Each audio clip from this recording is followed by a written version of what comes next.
ہم وزن اعتبار سے من صام رمضان ایمانا واحتسابا غفر له ما تقدم من ذنبه، من قام رمضان ایمانا واحتسابا غفر له ما تقدم من ذنبه۔ اب سوال پیدا ہوتا ہے قیام اللیل سے مراد کیا ہے؟ یہاں پہ میں تراویح کی کا جو پس منظر ہے وہ بیان کر دینا چاہتا ہوں۔ دیکھیے، جیسا کہ ہم نے خطبے میں بھی دیکھ لیا، اللہ نے قیام اللیل جو ہے اسے فرض نہیں ٹھہرایا تطوعا، قرآن مجید میں بھی اس کا کوئی ذکر نہیں، احادیث میں اس کی تشویق و ترغیب پوری موجود ہے۔ ایک اور حدیث بھی ہم بعد میں پڑھیں گے اس پر۔ اس کا پس منظر کیا تھا کہ اس کو چھوڑ دیا گیا۔ اب ظاہر بات ہے مسلمانوں میں کمزور بھی ہیں، مسلمانوں میں وہ مزدوری کرنے والے بھی ہیں، روزہ تو فرض ہے ان پر، چاہے مئی کا مہینہ ہے اور گندم کاٹنی ہے، روزہ تو پھر بھی رکھنا ہوگا، یہ سب کچھ، لیکن یہ کہ رات کو پھر کھڑے رہنا ان کے لیے، جاگنا ممکن نہیں، لہذا ان کے اوپر یہ چیز فرض نہیں۔ حضور نے تراویح کی نماز یا قیام اللیل نہ اسے فرض قرار دیا، نہ اس کے بعد جماعت کوئی اہتمام کیا مستقل، صرف 3 راتیں آپ نے جماعت کروائی ہے، اس میں 8 رکعتیں آپ نے پڑھی ہیں کہ جو آپ کا معمول تھا تہجد کا وہ پڑھی، اور تہجد کے وقت ہی جماعت کرائیے۔ یہ ہے وہ حدیث۔ اس کے علاوہ کسی نماز تراویح جو ہے جو ہم پڑھتے ہیں 20 رکعتیں عشاء کے ساتھ متصل، اس کا کوئی ذکر نہ دور نبوی میں ہے نہ دور صدیق اکبر میں ہے۔ یہ دور حضرت عمر کی خلافت میں ہوا ہے، اور ہم نہیں کہہ سکتے کتنے سال کے بعد ہوا ہے۔ حضرت عمر رضی اللہ تعالیٰ عنہ کی خلافت کا دور جو ہے وہ تو 10 برس ہے، ہو سکتا ہے 5 برس کے بعد ہوا ہو، 6 برس کے بعد ہوا ہو، 12 ہوا ہے ان کے عہد میں۔ حضرت عمر ایک مرتبہ مسجد میں داخل ہوئے، مسجد نبوی میں، تو دیکھا کہ کچھ لوگ 8 10 12 جو ہیں وہ ایک جو ہے حافظ کے پیچھے کھڑے ہوئے اور قرآن سن رہے ہیں، کچھ دوسرے کونے میں کھڑے ہیں، کچھ کہیں اور کھڑے ہیں، مختلف جماعتیں ہو رہی ہیں۔ تو انہوں نے سوچا کہ کیوں نہ ان سب کو ایک امام کے پیچھے جمع کر دیا جائے، اور اس کے لیے لوگوں کی سہولت کے لیے عشاء کے ساتھ متصل رکھ دیا جائے، اس لیے کہ تہجد کے وقت اٹھنا جو ہے وہ تو ہر کس و ناقص کا کام نہیں ہے، کہ عشاء کے بعد اگر تھوڑا سا اضافی وقت ہو صرف، تو یہ ہر شخص کر لے گا، مزدور بھی کر لے گا۔ لہذا آپ نے یہ نظام تجویز فرمایا کہ عشاء کے متصلاً بعد 20 رکعت نماز پڑھی جائے اور ایک امام کے پیچھے پڑھی جائے۔ یہ گویا کہ اجتہاد ہے حضرت عمر رضی اللہ تعالی عنہ، اس کو آپ نے خود بدعت بھی قرار دیا ہے، لیکن بدعت حسنہ۔ بدعت کس اعتبار سے؟ لغوی اعتبار سے، نئی بات، اس لیے کہ حضور کے زمانے میں نہیں تھی، تو یہ اس طریقے سے ایک نئی بات ہے، لیکن یہ بات چونکہ بہت اچھی ہے، بہت عمدہ ہے۔ آپ جب یہ نظام چل پڑا تو ایک دن مسجد میں آئے، دیکھا کہ بڑی بھری مسجد ہے، صحابہ کھڑے ہیں اور ایک امام کے پیچھے قرآن سن رہے ہیں۔ آپ نے فرمایا نعم البدعۃ ھذہ، یہ جو ہم نے نئی بات شروع کی ہے یہ بہت اچھی ہے، بہت عمدہ ہے۔ اب یہاں سے فرق واقع ہو گیا ہے۔ ایک تو اہل تشیع جو ہے وہ تو ویسے ہی حضرت عمر سے بہت دشمنی رکھتے ہیں، عناد رکھتے ہیں، تو حضرت عمر کے اجتہادات سے انہیں نفرت ہے، انہیں دوری ہے، چاہے وہ کوئی سا بھی حضرت عمر کا اجتہاد ہو۔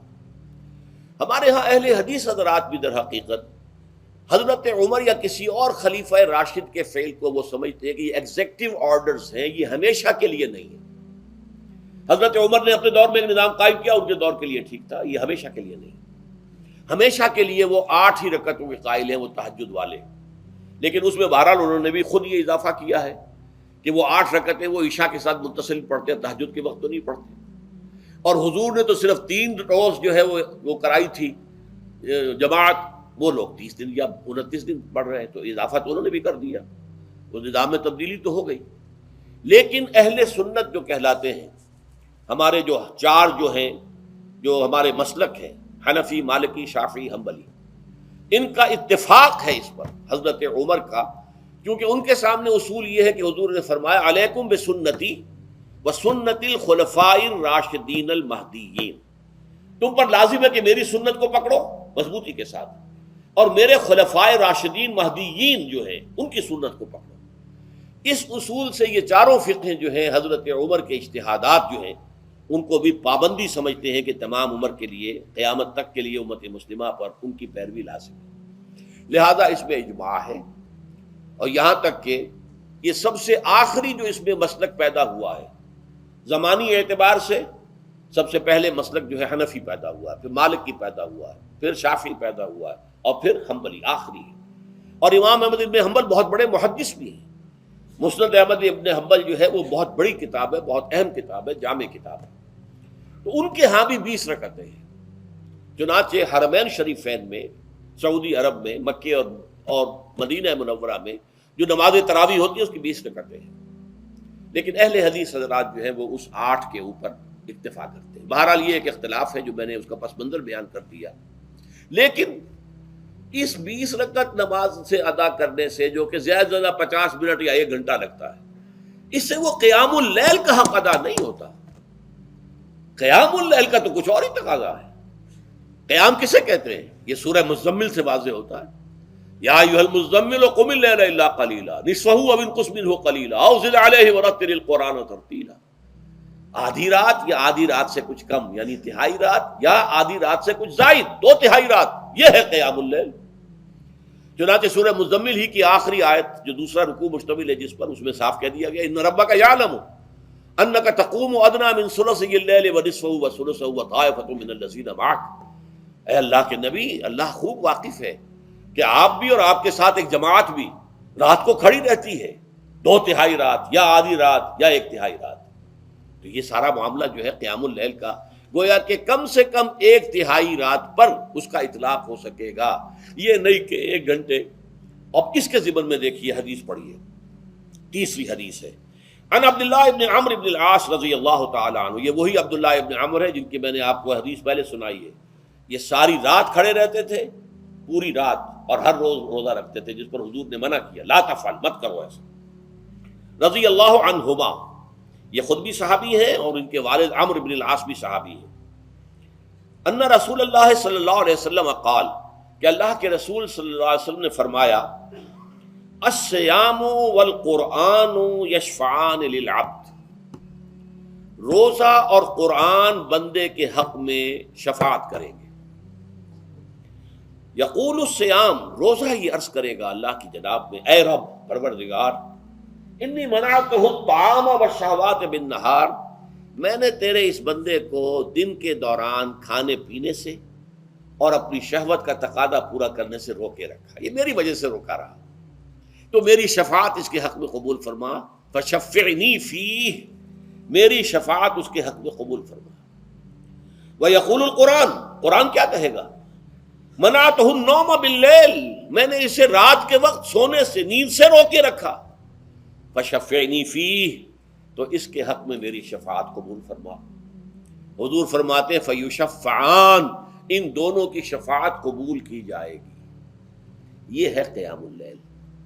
یہ قیام اللیل صرف تراویح کی نماز سے جو پڑھ لی جاتی ہے، اور ہمارے ہاں تو یہ ہے، وہاں کم سے کم یہ تو تھا، صحابہ کرام کھڑے ہوتے تھے تو جو قاری پڑھ رہا ہوتا تھا وہ ان کے دل میں اترتا جاتا تھا، اس کا مضمون اور مفہوم جو ہے ان کو معلوم ہے، لہذا وہ اس کی زبان سے نکلا ہوا ہر لفظ ان کے قلب کی گہرائیوں تک اتر رہا ہے۔ یہاں تو یہ ہے پیرٹ لائک حافظ ہے، اسے خود پتہ نہیں میں کیا پڑھ رہا ہوں، اکثر حفاظ جو ہیں وہ عالم تو نہیں ہوتے، اور جو سن رہے ہیں انہیں کچھ پتہ نہیں ہم نے کیا سنا ہے، تو ٹھیک ہے، کم سے کم ثواب تو انہیں ملے گا کہ انہوں نے وقت نکالا ہے، 1 گھنٹہ ہی اضافی صحیح، لیکن بہرحال اس کا وقت تو انہوں نے نکالا ہے، محنت کی ہے، کھڑے رہے ہیں، ثواب ملے گا۔ لیکن جو مقصد ہے وہ حاصل نہیں ہوتا۔ اس مقصد کے حصول کے لیے اول تو قیام اللیل کی کم سے کم مدت 1/3۔ اگر کوئی شخص فرض کیجئے کہ اس کے ہاں کوئی اور انتظام نہیں ہے، جیسا کہ ہمارے ہاں ہم نے انتظام کیا ہے، بڑے بڑے شہروں میں دورہ ترجمہ قرآن، اس میں ہمیں 5 گھنٹے لگ جاتے ہیں، نصف شب کے قریب جو ہے معاملہ ہو جاتا ہے۔ اس میں کیا ہوتا ہے کہ ہر 4 رکعت سے پہلے جو اس کے اندر پڑھا جانا ہے حصہ قرآن کا، اس کا پہلے ہم مطالعہ کرتے ہیں بیٹھ کر، ترجمہ اور کچھ موٹے موٹے نکات کی جو ہے وضاحت، پھر کھڑے ہو گئے اور قاری صاحب کے پیچھے 4 رکعتوں کے اندر وہ 4 رکوع یا جتنے بھی ہیں پڑھ لیے، سن لیے، پھر بیٹھ گئے 4 کے بعد پھر اگلی 4 رکعتوں کے اندر جو کچھ پڑھا جانے والا ہے اس کا ترجمہ، اس کی تفہیم ہو گئی، پھر کھڑے ہو گئے، پھر سن لیا۔ اس طریقے سے 5-6 گھنٹے میں تراویح ختم ہوئی، تو تراویح بھی ہو گئی، حضرت عمر کے اجتہاد پر عمل بھی ہو گیا، 20 تراویح ہو گئی، لیکن یہ ہے کہ اس کے ساتھ جو اصل غرض و غایت ہے قیام اللیل کی وہ بھی حاصل ہو گئی۔ یہ ہم نے 17 سال پہلے شروع کیا تھا یا 18 سال پہلے، اور وہ انشاءاللہ اللہ کے فضل و کرم سے اب چل رہا ہے، بڑے بڑے شہروں میں ہو رہا ہے۔ لاہور میں جن مقامات پر ہو رہا ہے وہ تازہ جو ندائے خلافت ہے اس کے اندر آپ اس کی فہرست دیکھ لیں۔ کراچی میں تو اس سے غالباً 3 گنا مقامات کے اوپر وہ کام ہو رہا ہے، اور دوسرے شہروں میں بھی ہو رہا ہے۔ تو اس سے در حقیقت وہ غرض و غایت، وہ حکمت جو ہے پوری ہوتی ہے کہ یہ دونوں چیزیں پیرلل ہیں۔ من صام رمضان ایمانا واحتسابا غفر له ما تقدم من ذنبه ومن قام رمضان ایمانا واحتسابا غفر له ما تقدم من ذنبه۔ تو صیام اور قیام جو ہے ان دونوں کا حق ادا ہو جاتا ہے۔